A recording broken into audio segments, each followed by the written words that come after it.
কারবালা একটি জায়গার নাম ছিল মাত্র। ইমাম আলী মকামের নিসবতে সেই কারবালার সংজ্ঞা, দৃশ্য সব কিছু জাহের ও বাতেনে পরিবর্তন হয়ে গিয়েছে। কারবালা আজকে মানবতার মূর্ত প্রতীক, মানবতার ইনসাফের মানদণ্ড হিসেবে স্বীকৃত হয়েছে। আল্লাহর প্যারা মাহবুব নবীজির নূরানি ঘরানা যেই জমিনের মধ্যে শহীদ হয়েছেন, ওই শাহাদত থেকে আমাদের বর্তমান সময়ে কি কি সবক হাসিল করতে পারি সেই বিষয়ে আলোচনা করার জন্য বলা হয়েছে। একতার জন্য প্রথমত আমাদেরকে দুইটা শব্দকে আলাদা করতে হবে। একটা হচ্ছে এক, আর একটা হচ্ছে একা। কখন এক হওয়াটা উত্তম, কখন একাকিত্ব উত্তম। আল্লাহর প্যারা নবীজি উম্মতের এই নিদারুণ মুহূর্তকে দুই ভাগে ভাগ করেছেন। এক ভাগের নাম আখলাকে হাসান, আরেক ভাগের নাম আখলাকে হুসাইন। ইমাম হাসানুল মুজতবা রাদিয়াল্লাহু তাআলা দেখিয়েছেন কিভাবে উম্মতকে ফিতনা থেকে মুক্ত হতে নিরাপত্তা দিতে, উম্মতের জাহের ও বাতিনকে, দ্বীন ও আখলাককে, ঈমান ও ইসলাম ও ইহসানকে রক্ষা করার জন্য কিভাবে এক হতে হয়, ঐক্যবদ্ধ কিভাবে হতে হয় শিক্ষা দিয়েছেন ইমাম হাসানুল মুজতবা রাদিয়াল্লাহু তাআলা। আর যখন মানুষ সত্য থেকে দিক দিগন্তে দূরভূত হয়ে যায়, দূরত্ব সৃষ্টি করে, ইমাম আলী মকাম হুসাইন রাদিয়াল্লাহু তাআলা দেখিয়েছেন আপনার সাথে যদি কেউ না থাকে, আপনি একা হকের পক্ষে থাকলে কারো সাহারার জরুরত নাই। আল্লাহ একমাত্র আপনার জন্য কাফি, আল্লাহ আপনার জন্য যথেষ্ট, আল্লাহ আপনার হামিও না। আমি অনুরোধ করব এই মজলিসটা সারা বাংলাদেশ ব্যাপী নয়, বাংলাদেশের বাহিরেও আলোচনা হয়। আমরা যখন ওনাদেরকে স্মরণ করব, আমাদের জবান দিয়ে স্মরণ করলে হক আদা হবে না। আমাদের দিলের কানে শুনতে হবে, দিলের জবানে বলতে হবে। যেই জাতে পাক, যেই মহান হাস্তির কথা আল্লাহ পাক বলেছেন কোরআন কারীমে, যাদের পবিত্রতার ঘোষণা এসেছে, আমরা সাধারণত শাব্দিক অর্থে এগুলোকে ব্যাখ্যা করি রিকসুন, যে আহলে বাইতকে আল্লাহ তাআলা নাপাকি থেকে আল্লাহর এরাদাই আল্লাহ পাক করেছেন। আহলে বাইত এমন পবিত্র সত্তা যার দিকে একটি শব্দের নিসবত হলে ওই শব্দের তকদির পরিবর্তন হয়ে যায়। আমার ভাইয়েরা, ঈমানের মোহাব্বতের আওয়াজ একটু আওয়াজ দিবেন। আহলে বাইত আতহারকে আল্লাহ পাক যেই রিজ থেকে পবিত্র করার ঘোষণা দিয়েছেন, সেই পবিত্রতা আমলে পবিত্রতা ছিল না, বরং আল্লাহর মোহাব্বতের বাহিরে কায়নাতে যত মোহাব্বত আছে, আহলে বাইতের অন্তর থেকে আল্লাহর মোহাব্বত ছাড়া বাকি সমুদয় মোহাব্বত আল্লাহ বিলীন করে দিয়েছেন। সুবহানাল্লাহ। আল্লাহর প্যারা নবীজি যেই জাত মহান হাস্তিদের জন্য বলেছেন, যেই সংজ্ঞাগুলো আমাদের মনে থাকলে, যেই প্রশংসাগুলো আমাদের দিলে থাকলে আমাদের এক হওয়াটা অতি সহজ হবে। আল্লাহর প্যারা নবী ইরশাদ করছেন, ক্বালা রাসূলুল্লাহ সাল্লাল্লাহু আলাইহি ওয়া আলিহি ওয়া সাল্লামা। এই মুহররম মাস জুড়ে শুহাদায়ে কারবালার আলোচনা হয়, কিন্তু এই আলোচনাগুলো তো আমরা বড় একটা খেয়ানত করে থাকি, যে দরুদে পাক পড়ার সময় আমাদের সাল্লাল্লাহু আলাইহির পরে ওয়া আলিহি বাদ পড়ে যায়। আমার সাথে সাথে একটু বলুন তো, সাল্লাল্লাহু আলাইহি ওয়া আলিহি ওয়া সাল্লামা। আহলে সুন্নাত ওয়াল জামাত ইফরাত ও তাফরিতের নাম নয়, এমন একটা আইডিওলজি হুজুর দিয়েছেন যেখানে সাহাবায়ে কিরামের প্রশংসা করলে খারিজিদের মাথা, খারিজিদের কলম বন্ধ হয়ে যায়, যেখানে আহলে বাইতের প্রশংসা করলে রাফিজিদের কলম ঝুঁকে যায়। আহলে সুন্নাত ওয়াল জামাত এত গরিব নয় যে আহলে বাইতের প্রশংসা করলে, ওনাদের প্রতি সালামের নিসবত করলে মানুষ ঈমান থেকে বিচ্যুত হয়ে যাবে।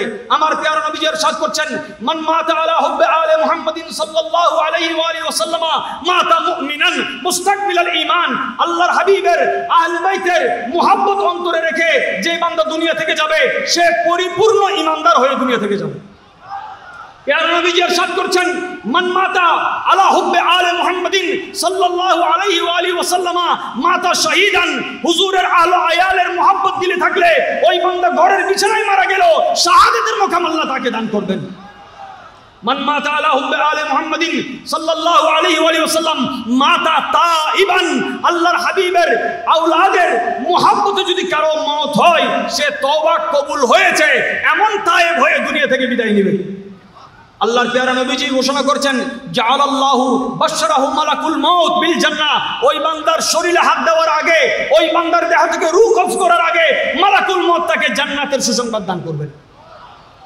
এত গুরুত্বপূর্ণ কথা বলা হচ্ছে এই একটা কারণে, একতার সাথে এটার একটা সম্পৃক্ততা কি আমরা সকলে জানি। পেয়ারা নবীজি আহলে বাইতকে তুলনা করেছেন নূহ আলাইহিস সালামের কিস্তির সাথে। কিসের সাথে? আমি শেষ করে দিব, যেহেতু আমাদের মেহমানরা আছেন, ওনারা অনেক দূর থেকে এসেছেন, আপনারা শুনবেন চমৎকার আলোচনা। আহলে বাইতের তুলনা হয়েছে নূহ আলাইহিস সালামের কিস্তির সাথে। আমাকে বলুন, নূহ আলাইহিস সালাম ওনার কিস্তিতে মানুষকে উঠানোর সময়, পশুকে উঠানোর সময় নূহ আলাইহিস সালাম কর্তৃক কাউকে বাধা দিয়েছিলেন? আমার কথা বুঝে থাকলে আওয়াজ দিবেন। নূহ আলাইহিস সালাম কি কাউকে উঠতে নিষেধ করেছিলেন? কাফেরকে নিষেধ করেছিলেন? বাতিলকে নিষেধ করেছিলেন? নূহ আলাইহিস সালামের কিস্তিতে 3টা তকমা ছিল। এটা একই কিস্তির মধ্যে তবকাত ভিন্ন হতে পারে, অবস্থানের ইখতিলাফ থাকতে পারে, কিন্তু নৌকা হবে একটা, সফিনা হবে। আহলে বাইত আতহারের সাথে এটার নিসবত এই জন্য হয়েছে, এখান থেকে কাউকে দূর দূর ছাই ছাই করে দূরভীত করা হয় না, সকলের জন্য দরজা খোলা রাখা হয়। তফাৎ শুধু এতটুকু, নূহ আলাইহিস সালাম উন্মুক্ত রেখেছিলেন দুয়ার, কিন্তু সবার ভাগ্যে নৌকায় আরোহণ করা নসিব। আমরা ইখতিলাফের কথা বলি, আমরা হযরত ইমামে আজম আবু হানিফা সিরাজুল উম্মাহ তিনি বলছেন আল ইত্তেফাকু খায়রুম মিনাল ইখতিলাফ, ইখতিলাফ থেকে ইত্তেফাক উত্তম। আমাদের আগে জানতে হবে একতা, আমরা একজোট হব, কার সাথে হব? আল্লাহ বলছেন 3 নম্বর সূরার 103 নম্বর আয়াতে ওয়াতাসিমু বিহাবলিল্লাহি জামিআ ওয়া লা তাফাররাকু, তোমরা এক হও, আল্লাহর রশিকে মজবুত করে ধরো। হযরত আব্দুল্লাহ ইবনে মাসউদ রাদিয়াল্লাহু তাআলা এই মজবুত রশির তাবির করেছেন আহলে সুন্নাত ওয়াল জামাতকে, যে জামাতের সাথে এক হও, কারণ আল জামাআতু রাহমাতুন ওয়াল ফুরকাতু আযাবুন, জুদা হওয়াটা হচ্ছে আযাব, একীভূত হওয়া, একত্রিত হওয়ার নাম হচ্ছে রহমত। আমরা একত্রিত হওয়ার নিশানা কি ধরব? আমাদের নীতিমালাটা কি হবে? আমরা এক হওয়ার আগে আমাদের সৎ হওয়াটা উচিত। কি হওয়া উচিত? কি হওয়া উচিত? আমরা একতার ভিত্তিতে আমাদের নীতিমালা যখন আমরা বলবো, এখানে 2টা ভাগ হবে, একটা হচ্ছে নেতৃত্ব কারা দিবেন, একটা হচ্ছে অনুগত কারা হবেন। ইসলামী আল্লামা ইমাম মাওয়ারদি রহমতুল্লাহ আলাইহি ওনার আল আহকামের মধ্যে একটা রাষ্ট্রের, ইসলামী রাষ্ট্রের অবকাঠামো দিয়েছেন, 10টা ক্যাটাগরিতে তিনি ভাগ করেছেন। আমরা ইসলামের কথা বলি, ওনাদের যারা এই কাঠামো ভিত্তিক কথা বলেছেন ওনাদের সাংগঠনিক কথা আমরা বলি না। আমাদের জবান থেকে হক চলে গেছে, আমরা হক বলতে ভয় পাই। এমন একটা খারেজি নাসিবির পরিবেশে বসে আহলে বাইতকে একটা সালাম দিতে আমাদের সিনা কাঁপে। এই জবানে আমি তো কারবালার কোনো মাহফিলে যাই না, আমাদের শ্রদ্ধেয় ডক্টর জাফরুল্লাহ স্যারের অনুরোধে এখানে এসেছি, কারণ উনি আমার ওস্তাদের জামাতা। ওনার শ্বশুর একজন বড় আবেদ ছিলেন, যার সাথে ইমামে আজমের একটা রুহানিয়ত ছিল। আমি এই জায়গায় আটকে গেছি, কারণ সোয়াদে কারবালার কথা যে আমরা বলবো, আলে রাসূলের যে আমরা কথা বলবো, জবানে তো হুসাইন আছে, আমাদের ভিতর বাহিরে আখলাকে ইয়াজিদিয়তে ভরপুর হয়ে গেছে। আমার ভিতর বাহির ইয়াজিদ, আমর বিন সাদ, ইবনে জিয়াদের আমরা দোষরের চেয়ে বেশি নোংরামি আমাদের সিনার মধ্যে আছে। এই নোংরা সিনা কিভাবে হুসাইনের নাম আমরা নিই? সহজে আমরা কথা বলতে পারি, বলাটা অনেক সহজ। হুসাইন পাকের আদর্শের জন্য একতার পূর্বে আরো কিছু কঠিন বিষয় জরুরত। একটা হচ্ছে সততা জরুরত। কি জরুরত? সততার সাথে সমতার জরুরত, সমতার সাথে মমতার জরুরত। এই 3টা বিষয় একীভূত হলে এখানে আপনার একতা আসবে। এই একতা আসলেই ক্ষমতাটা আসবে। ক্ষমতার পূর্বে একতা জরুরত, একতার পূর্বে মমতার জরুরত, মমতার পূর্বে সমতার জরুরত, সমতার পূর্বে সততার জরুরত। আমি যদি শুধুমাত্র ঐক্যের কথা বলি, এখানে ঐক্য টিকবে না। আমরা নেতৃত্ব পর্যায়ে কে বসবেন চেয়ারে? শরীয়তের ফয়সালা কি? আমি ইসলামের কথা বলবো, আমি আহলে সুন্নাত ওয়াল জামাতের কথা বলবো। দায়িত্বের চেয়ারে কে বসবেন? দায়িত্ব পেয়ারা নবী বরখাস্ত কাকে করেছেন? যে দায়িত্ব চাই সে প্রথমে বরখাস্ত। যে দায়িত্ব চাই, কারণ একটা জামাত যখন কারো উপর দায়িত্ব অর্পণ করবে, ওই ব্যক্তি ভুল হোক বা শুদ্ধ হোক, তার ফয়সালার মধ্যে আল্লাহ ফেরেশতা নিযুক্ত করবেন। এবং আমাদের আকীদা, আল্লাহ যার মদদে ফেরেশতা নাজিল করেন, ওই বান্দা কখনো ভুল করতে। হযরতে মাওলানা জালালউদ্দিন রুমি রহমতুল্লাহ বলছেন, কুল্লুনা নূরুন ওয়াহিদ, আমরা সকলে মিলিত সম্মিলিত একটা নূর। কোরআনে পাকের 4 নম্বর সূরার প্রথম আয়াতে আল্লাহ তাআলা আমাদেরকে বলছেন, বিশ্বের সমস্ত মানুষকে বলছেন, তোমাদেরকে সৃষ্টি করেছি একটা নফসে ওয়াহিদ থেকে, একটা প্রাণ থেকে। এটার তাফসীর আল্লামা জালালউদ্দিন রুমি রাহমাতুল্লাহ আলাইহি বলছেন, আমরা সকলে মিলে এক নূর। সুতরাং তফাৎটা কেন হবে? আমাদের তফাৎটা কোথায়? হযরতে হাসান বসরি রাদিয়াল্লাহু তাআলা বড় সুন্দর বলেছেন, বলে একতাটা শরীর দিয়ে হয় না, অন্তর দিয়ে হয়। বলেন সুবহানাল্লাহ। একতাটা কি দিয়ে হয়? আমি শেষ করছি। তিনি বলছেন, ইত্তেফাকুল কুলুব খায়রুম মিন ইত্তেফাকিল বাদান। শরীর, 1 কোটি শরীর একত্র হওয়ার চেয়ে 1 কোটি দিল একত্র হওয়াটা উত্তম। আমরা আজকে এক শামিয়ানার নিচে বসেছি, দিল আমাদের জুদা জুদা হয়ে আছে, দিল আমাদের বাগ বাগ হয়ে আছে। হোসাইনে বাগ কোন একতার কথা আমাদেরকে বলেছেন? তিনি কারবালার ময়দানে রাত্রিবেলা নিজের জানকে হাজির করে পরিবারকে বলেছেন, খাদেমকে বলেছেন, সঙ্গীদেরকে বলেছেন যে তোমরা এখান থেকে চলে যাও, আমাকে পেলে তোমাদের আর কোনো ক্ষতি করবে না, সুতরাং আমি আমাকে উৎসর্গ করব, তোমরা এখানে রাতের অন্ধকারে এখান থেকে নিরাপদে চলে যাও। ওনার সঙ্গীরা কি ছেড়ে দিয়ে চলে গিয়েছিলেন, নাকি সাথে শাহাদত বরণ করেছিলেন? শাহাদত কেন বরণ করেছেন? শরীয়ত তরিকত মারিফতকে আমরা জুদা জুদা করছি। ওনারা কি বলেছেন?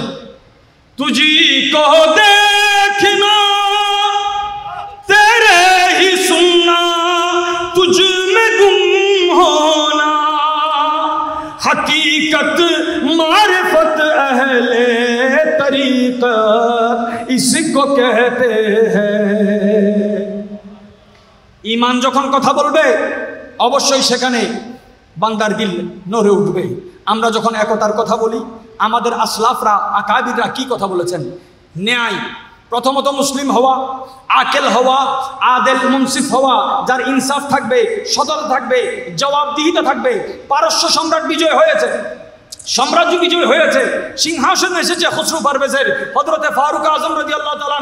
এই সিংহাসন গনিমত বন্টন করার পরেও সিংহাসন উপস্থিত আছে, বলে এটা তো বড় সিংহাসন। কেউ কেউ বুদ্ধি দিলেন যে এটা কাটলে তো কেউ ব্যবহার করতে পারবে না, এটা রাখেন, আপনি ব্যবহার করেন। হযরত সাদ ইবনে আবি ওয়াক্কাস রাদিয়াল্লাহু তাআলা, যাকে সিরিয়ার গভর্নর থেকে হযরতে ফারুক আজম রাদিয়াল্লাহু তাআলা বরখাস্ত করেছিলেন, তিনি এসে বলেন হবে না, আমিরুল মুমিনিন যখন গনিমত সব বন্টন হয়েছে, এটা রাজার সিংহাসন হলেও বন্টন হবে, সিংহাসনকে 2 ভাগ করা হয়েছে।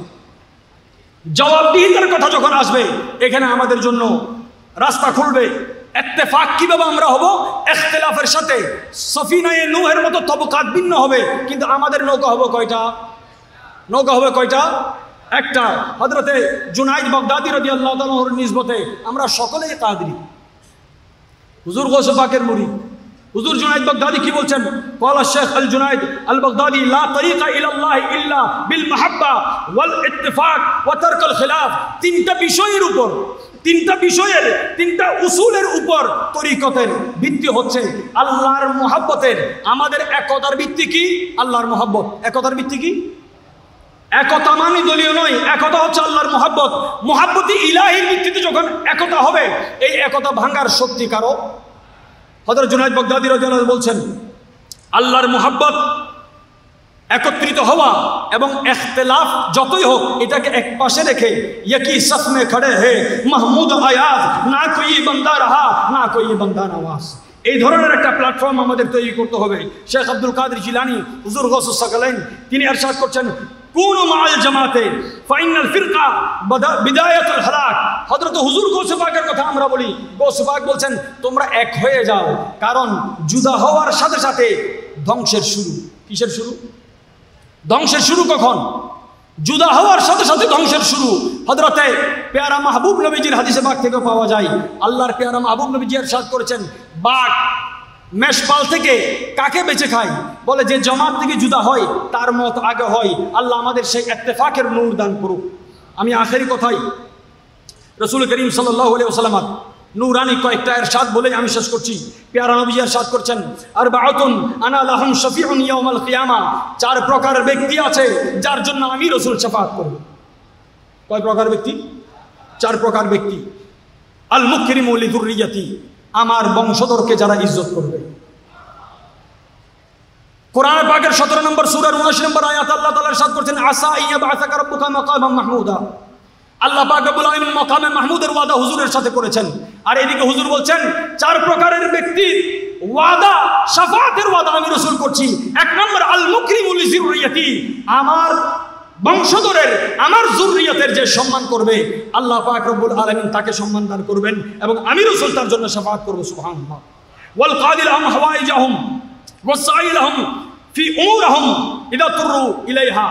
আল্লাহর প্যারা নবী ইরশাদ করছেন, আমার কোনো আওলাদ কোনো জায়গায় যদি কোনো বিপদে পড়ে, মুসিবতে পড়ে, অসহায় অবস্থায় পড়ে, যে তার এই পেরেশানিকে দূর করবে আমি রাসূল তার জন্য শাফাআত করব। আল্লাহর প্যারা নবীজি বলছেন ওয়াসাইলহুম ফি উমুরহিম, তারা কোন একটা পরিস্থিতিতে আছে, ভালো হোক বা মন্দ হোক, তার সুখ হোক বা দুঃখ হোক, কোন ব্যক্তি যদি আমার মহব্বতে দৌড়ে যায়, এই দৌড়ের কারণে আমি তার শাফাআত করব। আল্লাহর প্যারা নবীজি ইরশাদ করছেন ওয়াল মুহিব্বু লাহুম বিকলবিহি ওয়া লিসানিহি। 4 নাম্বার, যার অন্তর এবং জবান থেকে আমার আহলে বাইতকে মহব্বত করবে, আল্লাহ তাআলা সেই অন্তর সেই জবান আমাদেরকে দান করুক। ওলামায়ে আহলে সুন্নাত অসংখ্য রয়েছেন, আমরা ধৈর্যের সাথে ইনশাল্লাহ বসবো এবং ওলামারা যখন কথা বলবেন, হোকামারা যখন কথা বলবেন, আপনারা দিলের কান উন্মুক্ত করে কথা বলবেন, শুনবেন। খ্বাজা গরিব নওয়াজ রহমতুল্লাহ আলাইহি ইরশাদ করেছেন, শাহ হস্ত হুসাইন বাদে শাহ হস্ত হুসাইন, দি হস্ত হুসাইন দি পানা হস্ত হুসাইন। হুজুর সুলতানুল হিন্দের সেই উসুলের উপর আল্লাহ পাক রব্বুল আলামিন আহলে বাইতের মুহাব্বতের উপর, আহলে সুন্নাত ওয়াল জামাতের বলবালা করুন, সেই উসুলের উপর আমাদেরকে ইত্তেফাক হওয়ার তৌফিক দান করুন। আমিন। সুবহান রাব্বিকা রাব্বিল ইজ্জাতি আম্মা ইয়াসিফুন ওয়া সালামুন আলাল মুরসালিন ওয়াল হামদুলিল্লাহি রাব্বিল আলামিন। আসসালামু আলাইকুম ওয়া রাহমাতুল্লাহ।